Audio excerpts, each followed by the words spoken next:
j'ai dit oui tout de suite sur le principe, sous réserve de disponibilité, comme on dit, parce qu'on ne sait jamais, nous, dans nos métiers, si on ne va pas tout d'un coup partir ailleurs pour un tournage, une pièce. Mais j'avais très envie, d'abord par amitié avec Patrick, parce que je trouve que c'est quelqu'un de très intéressant, c'est un fou de cinéma. Il m'en avait parlé plusieurs fois, il m'a invité plusieurs fois. J'ai refusé pour les raisons que j'ai dites plusieurs fois parce que j'étais souvent au théâtre ou en tournage. Et là, ça s'est enfin fait. En plus, la présidente est mademoiselle Agnès Jaoui, s'il vous plaît, avec qui j'ai eu la chance de tourner sous sa direction avec Jean-Pierre Bacry dans Parlez-moi de la pluie il y a quelques années. Donc c'était aussi une occasion de retrouver Agnès, de découvrir aussi William, Sarah et Alison. Je connaissais déjà Alison. Et donc de pouvoir débattre comme ça tous les 5 des films. Il faut rester modeste parce que dans cette position de jury, parce que là c'est nous qui allons juger et remettre des prix, donc on a une forme de responsabilité. Il faut le prendre aussi quand même avec ludisme et avec un peu de distance, parce que la prochaine fois ce sera nous qui serons jugés. Moi j'ai déjà été jugé plein de fois, donc c'est plus un exercice, je dirais, amical, quoi. Je pense qu'il faut plus le prendre comme ça.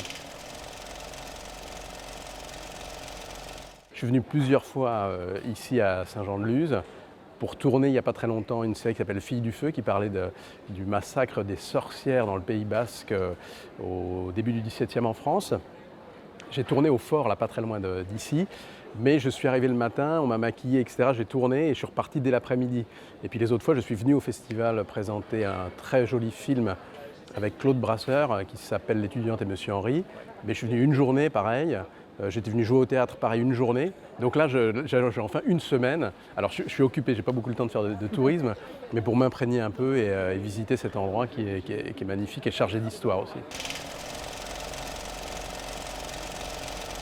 J'ai choisi de ne rien voir pour ne pas être préconditionné, parce que s'il y a quelqu'un que j'aime bien au générique, là j'ai vu un film tout à l'heure avec Raphaël Quenard, qui est un acteur que j'aime beaucoup, enfin formidable. Je ne savais même pas qu'il était dans le film, je l'ai vu arriver à l'image, j'ai dit ah ok super, ça devrait être bien, et en effet c'était très bien. Et ça fait partie de la découverte, et aussi pour pas, oui voilà c'est ça, pour pas avoir un préjugé avant même de découvrir l'œuvre, pour la recevoir comme le fait souvent le public. Enfin, souvent ils lisent les critiques avant, mais c'est mon père qui me racontait qu'à l'époque où les cinémas étaient permanents, comme c'était son hobby favori avec la lecture, il entrait, il payait sa place et il allait voir peut-être plusieurs films même dans la journée. Il m'a raconté ça encore il n'y a pas très longtemps, sans savoir ce qu'il allait voir. Un jour il a vu 4 films de suite comme ça, du matin jusqu'au soir. Il a changé de séance et il avait un appétit pour ça. Et là on est un peu dans cet état-là. J'aime bien ça parce qu'au bout du compte, c'est comme une boule à neige, voilà. Tu secoues la boule à neige, tu vois 3 films par jour, et tout d'un coup, au bout d'un moment, la neige se dépose et il y a un paysage qui finit par apparaître, c'est-à-dire c'est les films qui nous marquent le plus et qu'on voudra récompenser avec sincérité. Agnès, elle a proposé des choses assez simples, qu'on voit les films ensemble, bien sûr, ça c'est important. Et après, on partage nos repas ensemble. On sort de la séance, le générique à peine fini, on n'assiste pas au débat.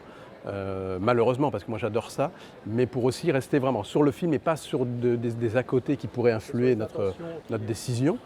Et on parle tout de suite en fait, on n'arrive pas à s'en empêcher, mais c'est bien, parce que comme il y a beaucoup de films, pareil, ça constitue la neige de la boule à neige, ça permet voilà, d'enrichir nos points de vue, aussi de commencer à se connaître, de commencer à débattre en pour ou en contre, et ça facilitera, je pense, la délibération finale. En fait, c'est un moment un peu particulier pour moi dans le travail, c'est que pour une fois, j'ai décidé de m'octroyer du temps. C'est-à-dire qu'en général, je suis sur une pièce, je tourne dans la journée aussi, je prépare une lecture, ce qui est pour ma plus grande joie, quoi. Que j'ai la chance de n'accepter que des choses qui me plaisent, donc de les défendre vraiment dans le travail et puis après en promo. Mais là, j'avais besoin d'un temps pour moi, pour écrire enfin. C'est-à-dire que j'ai envie d'écrire depuis très longtemps. Et je parlais de mon papa tout à l'heure, j'écris sur lui. En fait, c'est un seul en scène. Pour le moment, c'est cette forme-là que ça va avoir. J'espère que j'irai au bout. En fait, ma maman est malade, elle a une sclérose en plaques. Et je raconte comment mon père, bien malgré lui, et comme beaucoup de gens, est devenu un aidant à plein temps maintenant. Et comment sa vie, mais aussi la nôtre, a été bouleversé. Donc c'est le regard d'un fils sur son papa qui lui rend hommage. Donc je suis en plein là-dedans, donc je fais des interviews de lui et j'en tire, j'ai une matière et j'en tire des textes. Tout ça est en plein, c'est un work in progress. Je n'ai pas encore de ligne définie, mais j'ai des choses très précises pour autant déjà à l'esprit. Donc on verra.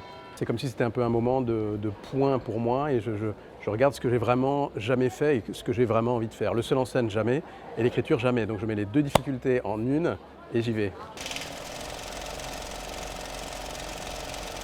Moi je suis un ancien timide maladif et j'avais qu'une envie, c'était de regarder les gens, de les regarder en face et qu'ils me regardent parce que le timide il fait comme ça. D'ailleurs j'ai une position d'ancien timide, je me tiens un peu comme ça dès qu'une situation où la fatigue revient. Comme une carapace un peu. Donc j'évite les regards. Et donc du coup que maintenant, le rêve du timide, c'est de sortir de sa coquille. Hein, donc de faire ce métier-là et d'être vu par les gens et éventuellement apprécié, ça permet de faire la nique au passé, de dire voilà, c'est la revanche du timide. Donc de pouvoir aussi accepter la rencontre avec les gens, parce que c'est quand même pour eux qu'on fait ce métier-là. Enfin, c'est aussi, en dehors de l'histoire de la timidité, une conception personnelle de mon métier. Je pense que c'est un don, pas dans le sens d'avoir un don. C'est mieux de bien jouer la comédie, c'est sûr, pour que les gens aient du plaisir. Mais c'est un don, dans le sens, c'est un partage, c'est pour donner au public, au théâtre évidemment, mais aussi à la télévision et au cinéma. Et que c'est vraiment à l'usage des autres. Moi, je fais mon métier, je pense, j'espère, de façon altruiste, c'est pour les autres. Je leur raconte une histoire, je fais éventuellement passer un message subliminal à travers un personnage pour eux. Donc le fait qu'ils en parlent et qu'ils soient touchés par ça, c'est la meilleure des récompenses. Puis sinon, si on n'aime pas ça, ce que je peux comprendre aussi d'ailleurs, il vaut mieux choisir autre chose. Il valait mieux faire un autre métier. Mais je peux comprendre qu'il y a des moments d'intimité où on est en famille ou alors avec des amis où on n'a pas envie de... Mais j'ai rarement refusé, sauf si on me prend sans me le demander ou par surprise dans des situations justement familiales ou amicales où j'ai pas envie d'être dérangé. Mais là, sinon, non, j'ai toujours dit oui. Puis c'est un plaisir aussi d'échanger. Puis ça permet de mesurer sa popularité. Il n'y a rien de mieux que de venir à Saint-Jean-de-Luz. Hein. C'est pas à Paris, on n'est pas à Paris là, on est à Saint-Jean-de-Luz. Quand je dis Saint-Jean-de-Luz, c'est-à-dire la province, c'est-à-dire la France, la carte globale. C'est une chance folle. C'est une chance folle d'être devenu un personnage populaire. C'est vraiment la revanche du timide, donc je dis merci aux gens, ouais, bien sûr.